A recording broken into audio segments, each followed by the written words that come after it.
अल्हम्दुलिल्लाह रब्बिल आलमीन वस्सलातु वस्सलाम अला रसूलिल्लाह व अला आलिहि व अस्हाबी अजमाइन अम्मा बाद अऊज़ु बिल्लाहि मिनश शैतानिर रजीम बिस्मिल्लाहिर रहमानिर रहीम रब्बि इश्रह ली सदरी व यस्सिर ली अमरी वहलुल उक़्दतम मिन लिसानी यफ़क़हू क़ौली. ගරු ප්‍රධාන මුත්තා හිතවත් ප්‍රේක්ෂකයනි, ඔබ සියල්ල ඉස්ලාමීය ආචාර ක්‍රමය අනුව अस्सलामु अलैकुम व रहमतुल्लाहि व बरकातुहु කියා මා සාදරයෙන් පිළිගනිමි. අල්ලාහගේ ආශිර්වාදය, සාමය හා ශාන්තිය වන අප සියල්ලන්ටම ඇතිවේවා. දෙවියන්ගේ සිතඟ පරිදි අප අතර ඇති සමානාත්මතාවයන් හඳුනා සමාජ එකමුතු බව වඩාත් වැඩි කිරීමට තුඩු දෙන අන්‍යෝන්‍ය වැටහීමක් මෙම හමුව තුළින් අපට හිමිවනු ඇත යනු මට ඒකාන්තයි.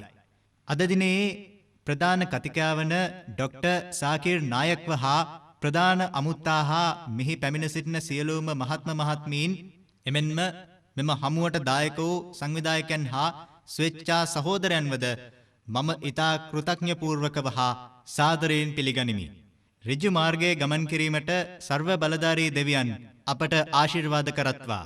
එමෙන්ම මෙම හමුවෙන් ප්‍රයෝජනය අත්කර ගැනීමටද ඔහු අපට මඟ පෙන්වත්වා. ආමීන්. दावाना अनिल हम्दुलिल्लाहि रब्बिल आलमीन.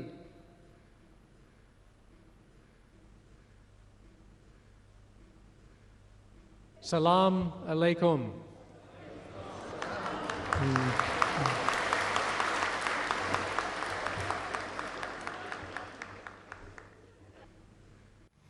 ආගමික නිදහස කියලා කියන්නේ ඇමරිකාව ගත්තහම විශේෂ අගයක් තියෙන කරුණක්.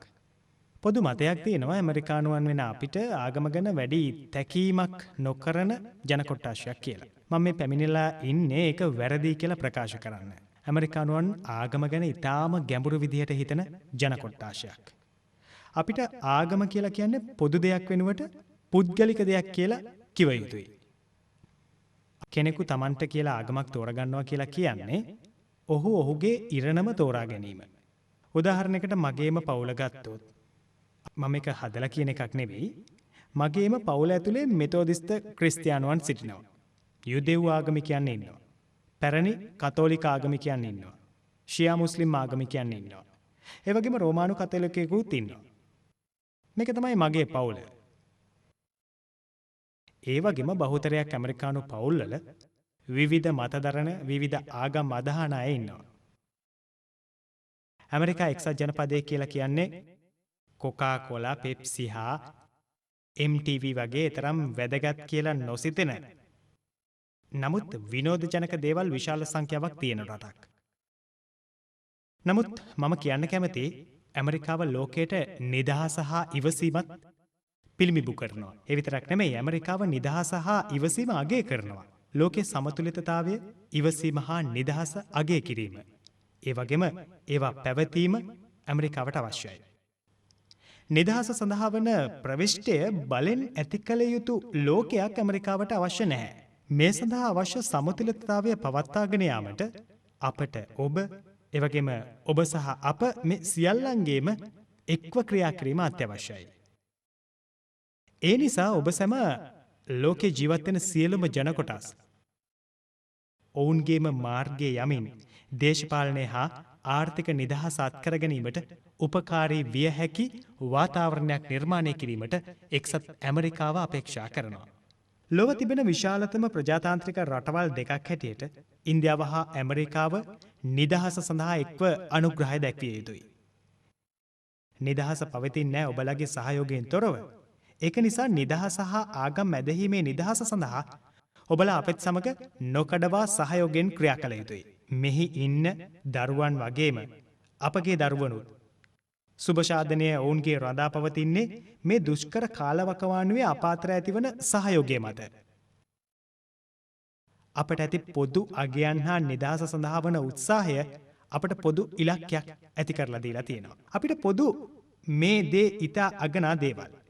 ඒ නිසා මේ අපට පොදු වගකීමකුත් දී තියෙනවා වඩාත් යහපත් අනාගතයක් උදා කර ගැනීමට එක්ව ක්‍රියා කිරීමට. ඔබ වෙනුවෙන් හා අප වෙනුවෙන් බොහොම ස්තුතියි.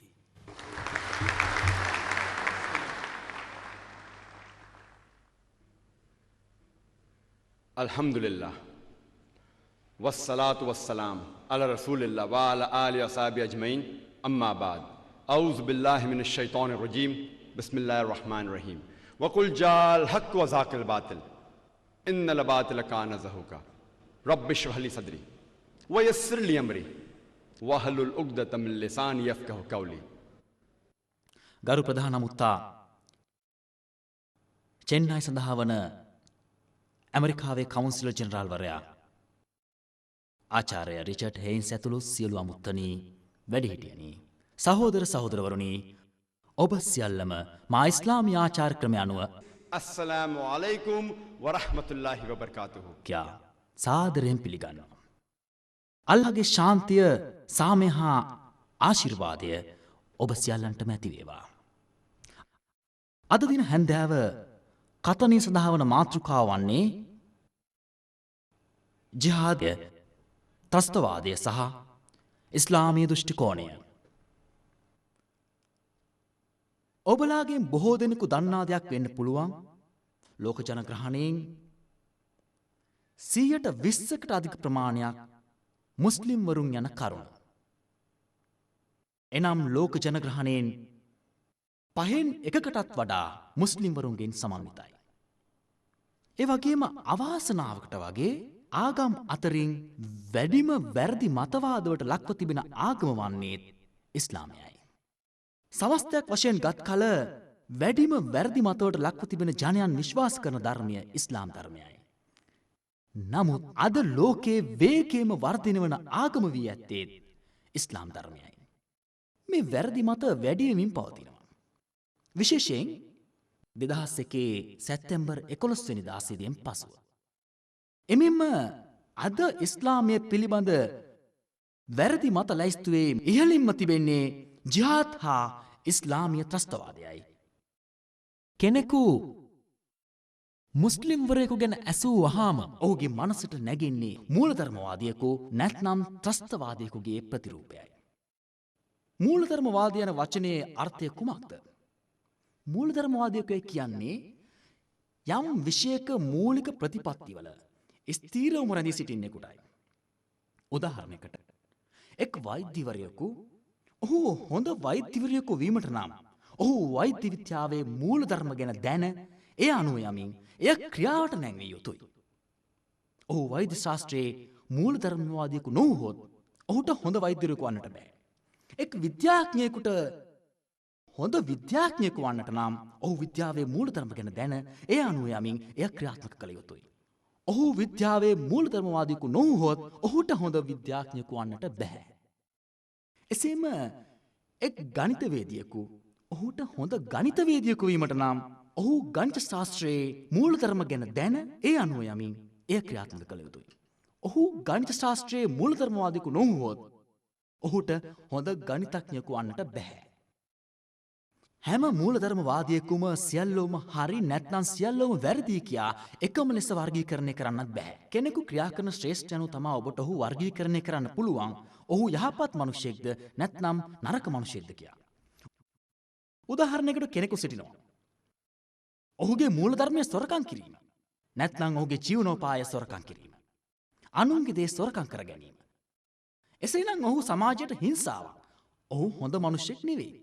අනික් අතට වෛද්‍ය මූලධර්මවාදියෙකු එනම් හොඳ වෛද්‍යවරයෙකු සිටිනවා. ඔහුගේ රැකියාව මිනිස් ජීවිත බේරා ගැනීම. එසේනම් ඔහු සමාජයට ආශිර්වාදයක්. ඔහු යහපත් මූලධර්මවාදියෙක්. මේ අනුව ඔබට ලේබල් ගහන්න බෑ සෑම මූලධර්මවාදියෙකුම හොඳයි එසේ නැත්නම් නරකයි කියා. ඔහු කුමන ශ්‍රේෂ්ඨයේ මූලධර්මවාදියෙකුද ඒ අනුවයි ඔබට ඔහුව වර්ගීකරණය කළ හැකි. මම මුස්ලිම් මූලධර්මවාදියෙකු වීම ගැන ආඩම්බරයට පත් වෙනවා. ඇයි කිව්වොත් ඉස්ලාමයේ මූලධර්මයන් ගැන මා මනාව දන්නවා. තවද මා ඒවා අනුගමනය කිරීමට හා ක්‍රියාවේ යෙදවීමට උත්සාහ කරනවා. ඒ වගේම සමස්තයක් වශයෙන් ගත් කල මනුෂ්‍ය සංහතියට හානි කින දෙන එකදු මූලධර්මයක් හෝ ඉස්ලාමයේ නැති බව මා හොඳින් දන්නවා. ඒ වගේම මම අභියෝග කරනවා ලොව සිටින ඕනෑම කෙනෙකුට ඉස්ලාමයේ ඇති යම් මූලධර්මයක් මිනිස් සංහතියට හානි